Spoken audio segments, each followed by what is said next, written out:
He is the only German general of the Second World War most people outside Germany can still name. The enemy admired him.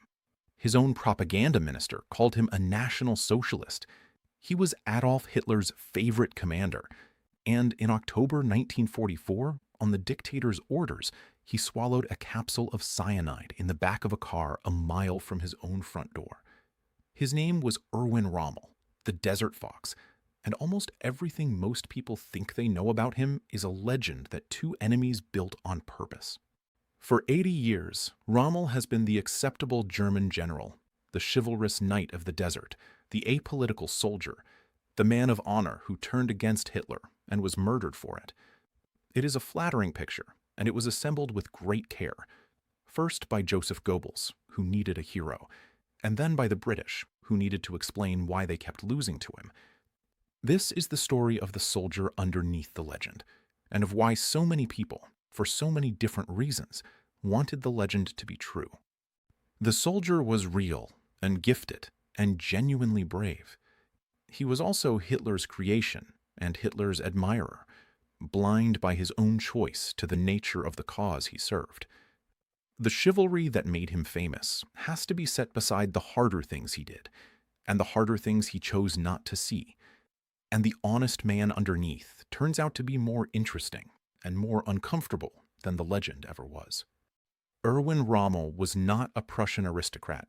Where the field marshals of the old officer caste were born into centuries of service, Rommel was born on the 15th of November, 1891, into the comfortable middle class of southern Germany, the second child of a schoolmaster in Heidenheim in the Kingdom of Württemberg. He grew up in the little town of Aalen, a pale, dreamy boy, more interested in aircraft than in armies. As a young man, he wanted to build airships at the Zeppelin works. His father offered him a choice between two respectable careers, teacher or officer, and Rommel chose the army, though the artillery and the engineers turned him down before the infantry would take him. He entered a Württemberg regiment as a cadet in 1910. Nothing about the beginning marked him out, and he remained, all his life, an outsider to the Prussian elite that ran the German army, which is part of why they never quite forgave him his fame. What set Rommel apart was the thing Rundstedt never had. He was a genuine frontline hero. In the First World War, he fought as a young infantry officer, and then as a company commander in a Württemberg mountain battalion, in the Vosges, in Romania, and finally in the Alps on the Italian front. There, in the autumn of 1917, in the battle the world remembers as Caporetto, Rommel performed the feat that made his name, leading a small force on a long, audacious infiltration through the Italian lines and storming the peak of Monte Maggiore, taking thousands of prisoners with a handful of men and going on to seize the town of Longarone.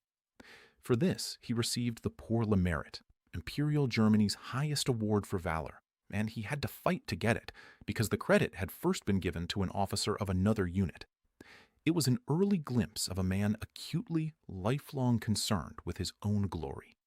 2 decades later, he turned those exploits into a book, Infantry Attacks, a bestseller that taught a generation of officers, and was read, it is said, by Hitler himself. The legend did not begin in the desert. It began here, and Rommel wrote the first draft of it. Between the wars, Rommel stayed in the small army the victors allowed the defeated republic, an instructor and a writer of training manuals. One door, though, stayed shut to him. He failed the examination for the general staff, the brain of the German army, and so never joined the elite that planned its campaigns. He was a troop officer, brilliant in the field, largely self-taught, and the staffmen who would later resent him never let him forget it. When Hitler came to power in 1933, Rommel welcomed him. He never joined the Nazi Party, but like much of the officer corps, he admired what the new regime promised. Order after chaos, the tearing up of the hated Versailles Treaty, and an army restored to the center of national life, with the careers that came with it. Hitler, in turn, noticed Rommel. He was given command of the battalion that guarded the Führer's headquarters, and he served at Hitler's side through the great set pieces of the 1930s, the Nuremberg rallies, the annexation of Austria, the march into the Sudetenland. When Germany invaded Poland, Rommel was at Hitler's field headquarters, close enough to watch the dictator at work, and he came away dazzled. "It is wonderful," he wrote to his wife in 1939, "that we have this man." Hitler made him a general. The outsider had found his patron, and his patron was the most dangerous man in Europe. In February 1940, Hitler granted his favorite a wish: command of a tank division, the 7th Panzer, though Rommel had never handled armor in his life. It did not matter. In the invasion of France that May, he led from the very front, driving his tanks so far and so fast that he outran his own maps, his own supplies, and the German High Command's ability to keep track of him. His division crossed the Meuse under fire at Dinant, broke through the extended Maginot Line, and raced for the coast, moving so unpredictably that even his own side lost it. The men called it the Ghost Division. He was decorated, photographed, and written up, and the legend of the desert was rehearsed here in France 2 years early. The campaign he was racing through was the great sickle cut that Gerd von Rundstedt's army group had been built to deliver. The older field marshal at the top of the chain of command, the younger one at its dangerous, glittering tip. They would meet again on a darker stage 4 years later. In early 1941, the war reached North Africa, and with it came the stage Rommel was made for. Italy, Germany's ally, had invaded Egypt and been routed by the British. To save the situation, Hitler sent a small German force to Libya and chose Rommel to command it, personally, against the objections of the army's own commander-in-chief, Walter von Brauchitsch, in an operation aptly codenamed Sunflower. He landed at Tripoli in February 1941 with orders to hold the line and, above all, to wait for his 2nd Division before attacking. He did not wait. Almost at once, Rommel went over to the attack, driving east across the desert, against the explicit orders of his own high command, which the British, who had broken the German codes, could actually hear giving him those orders, and so did not expect the blow that fell on them. Within weeks, he had thrown the British back across Libya and pinned them at the fortress of Tobruk. He was reckless, insubordinate, and spectacularly successful, and he became, almost overnight, the most famous soldier in the world. The British themselves gave him the nickname their own propaganda would help make immortal: the Desert Fox. But the Desert War was not the clean duel of legend, fought between 2 chivalrous armies in an empty wilderness. It was a campaign Germany had decided not to win. Everything Rommel needed, fuel, tanks, men, went first to the vastly larger war Hitler had launched against the Soviet Union, and what was left had to cross a Mediterranean where the British, still reading the German codes, sank his supply ships almost at will. Rommel knew this and largely ignored it. Again and again he attacked beyond the reach of his own supply lines, gambling that boldness would cover the gap. Again and again the gap caught up with him, and the desert tide rolled back the way it had come. It is the part of the record the legend leaves out. The Desert Fox was a magnificent tactician who never solved and never really accepted the one problem that would decide the campaign. For a moment, in the summer of 1942, none of that seemed to matter. Rommel launched his greatest offensive at Gazala, came within a hair of total defeat, and then turned it into a triumph, smashing the British armor and capturing the fortress of Tobruk that had defied him for a year. Berlin was jubilant.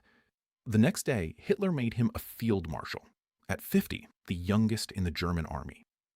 Rommel had reached the high water mark of his career and of the whole Axis war in Africa. And ahead of him, across the sand, lay Egypt, the Suez Canal, and a name that would stop him: El Alamein. At El Alamein, the desert ran out of room to maneuver, a narrow front between the sea and an impassable depression where Rommel's genius for movement counted for little, and the brute arithmetic of supply counted for everything. A first battle at Alamein in July had already ground to a stalemate. In August, the British changed their command, and a careful, abrasive general named Bernard Montgomery took over the 8th Army. Montgomery had what Rommel did not: fuel, tanks, aircraft, and time. And by then, Rommel was a sick man, away in Germany on medical leave as the blow fell. In October 1942, Montgomery attacked, and the line Rommel had stretched to breaking finally broke. Hitler sent an order: stand fast, victory or death. Rommel, who no longer believed in victory, disobeyed it and pulled his army back to save what he could. The first time the loyal favorite defied the man he revered. Days later, British and American armies landed at the far end of North Africa, and the trap began to close. The retreat from El Alamein would not stop until it reached Tunisia, and the legend of the unbeatable Desert Fox had quietly become the story of a beaten one.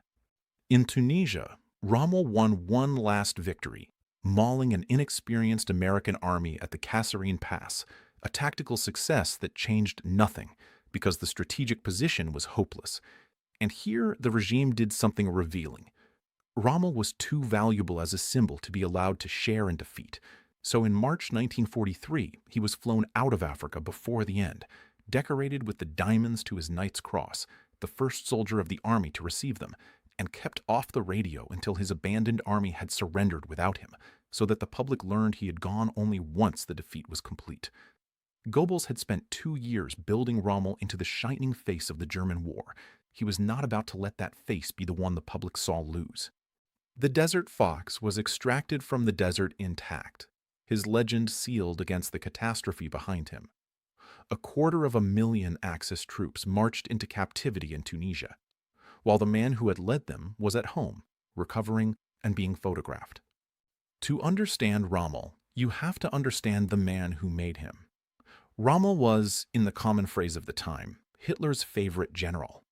The dictator courted him, with private audiences, with seats at the great conferences, with decorations, and Rommel repaid him with something close to devotion. To win Hitler's recognition, he wrote, was the highest thing he could wish for. He told his wife that the hours of intimate talk with the Führer meant more to him than his marshal's rank. In 1942, Goebbels recorded after a conversation with Hitler that Rommel was ideologically firm and a National Socialist. Kesselring thought Rommel exercised an almost hypnotic influence over the dictator. He was Goebbels' favorite general, even if, in the careful phrase of the historian Peter Lieb, he was not a party member and not, in any strict sense, a Nazi.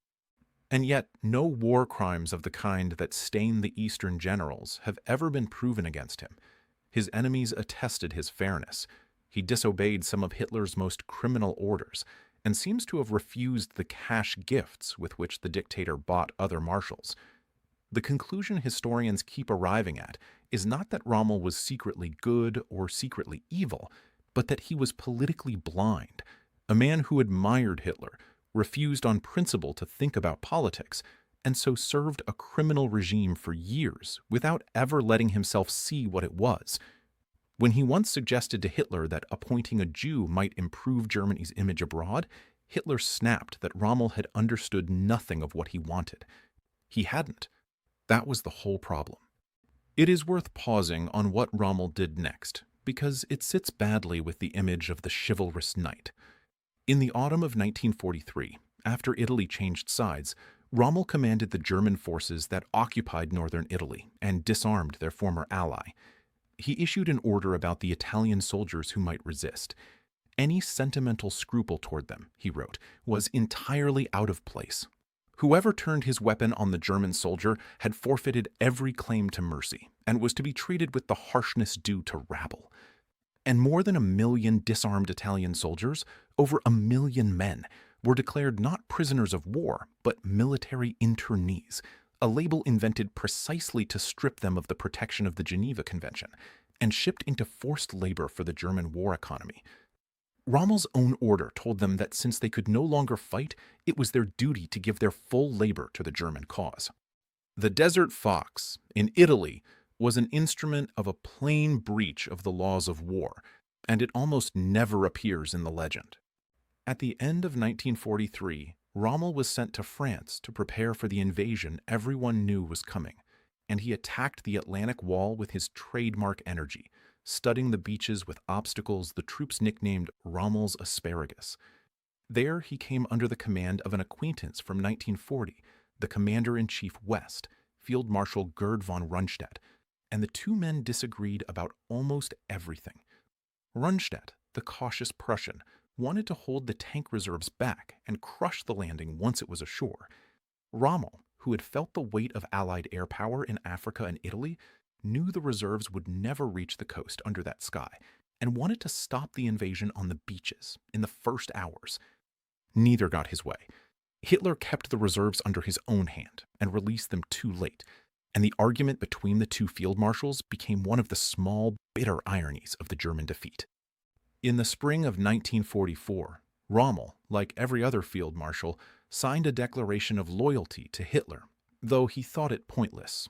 A soldier's oath, he said, was given once and held for good. By that summer, he had reached the conclusion he had reached in Africa, only this time with finality. The war could not be won. He was at home in Germany on a short leave for his wife's birthday on the morning the invasion finally came, and hurried back to a front already breaking. He said so to Hitler's face in June, and he put it in writing in July, in a report warning that the unequal struggle was nearing its end and that consequences had to be drawn. His chief of staff, Hans Speidel, who was quietly working for the resistance, persuaded him to delete the single word political. 3 days later, on the 17th of July 1944, a British fighter caught Rommel's staff car on an open road in Normandy and shot it off the highway. He was carried from the wreck with a fractured skull, and the war, for him, was over. He would never command again, and what happened in the 11 weeks he had left would do more for his legend than anything he ever did in uniform. 3 days after Rommel was wounded, a colonel named Klaus von Stauffenberg, who had met Rommel in the Tunisian desert the year before, placed a bomb under Hitler's map table and very nearly killed him.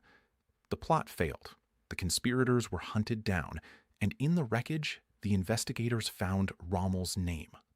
What Rommel actually knew, and what he actually wanted, is the most disputed question in his whole story, and an honest film has to leave it disputed. Some historians place him squarely in the resistance. Men close to the plot had been sent to win him over. His own chief of staff was one of them, and he had come to believe Hitler must be removed. Others insist he was never truly part of it, that he wanted the war ended and Hitler arrested, not assassinated, and that he probably never knew a bomb was coming. What is clear is that he was no longer the regime's loyal servant, and that the regime, which had many enemies of Rommel inside its own army, now had exactly what it needed to be rid of him, and to do it quietly. On the 14th of October, 1944, 2 generals from Hitler's headquarters came to Rommel's house at Herrlingen and brought him a choice. He could face the People's Court, with everything that meant for him and for his family, or he could take a capsule of poison they had carried with them, and in return, the regime would call it a death from his old wounds, give him a hero state funeral, and leave his wife and son in peace. Rommel told his family what was coming, put on his coat, got into the car, and a few minutes down the road, he was dead. The state kept its bargain exactly. There was a great funeral, with full honors and a flag-draped coffin, and the official eulogy was delivered by the Commander-in-Chief West, Gerd von Rundstedt, the same field marshal who had quarreled with him over the beaches, now standing over the coffin of a man the regime had just killed, and saying not one true word about how he died. The Desert Fox was buried as a fallen hero of the Reich, which was the last and largest lie the regime ever told about him. And then the legend, freed of the man, went to work. It had been built in 2 stages by 2 enemies. Goebbels had made Rommel the clean, brilliant, smiling face of the German war, because a regime drowning in its own crimes needed one general the world could admire. And the British had made him a genius too, because it was easier to be beaten by a genius than by your own failures. Churchill himself praised Rommel in Parliament, and the Desert Fox became a way of explaining defeat without blaming anyone at home. After the war, the legend changed shape again. The Western Allies needed a good German, a soldier they could admire across the wreckage, proof that the enemy army had not been wholly Nazi, and Rommel, dead, anti-Hitler, respected by his foes, was perfect for the part. His widow's edition of his papers, shaped by a British theorist with his own reputation to burnish, presented him as the master of modern armored war. A friendly biography came in 1950, a Hollywood film in 1951, and the Desert Fox was reborn as our friend Rommel, the honorable enemy, the embodiment of a clean Wehrmacht that had never really existed. The timing was no accident. West Germany was being rearmed and brought into NATO, and the new German army needed a usable past, a hero who was a soldier and not a Nazi. Rommel became that hero. Barracks and a warship were named after him. His former chief of staff, Speidel, helped found the new army and rose to command NATO's land forces in Central Europe and defended the legend to the end. To this day, the German army argues about him, whether a man so close to Hitler, so useful to the regime, so blind to its crimes, can be a model for a democratic army, and German towns still debate whether his name belongs on their streets. Critics in Parliament have called him a soldier entangled with the regime's crimes and no fit model for a democratic army. One scholar proposed replacing him as the force's figurehead with the air ace Manfred von Richthofen. The man under all of it is harder to love and more interesting than the legend. Erwin Rommel was a genuinely gifted and genuinely brave soldier, and Hitler's admiring favorite, and the single most effective piece of propaganda the regime ever possessed. He was no architect of the Holocaust, and no ordinary war criminal, but he served the men who were with devotion. He looked away from what they did until it was far too late, and in Italy, his own signature broke the laws of war.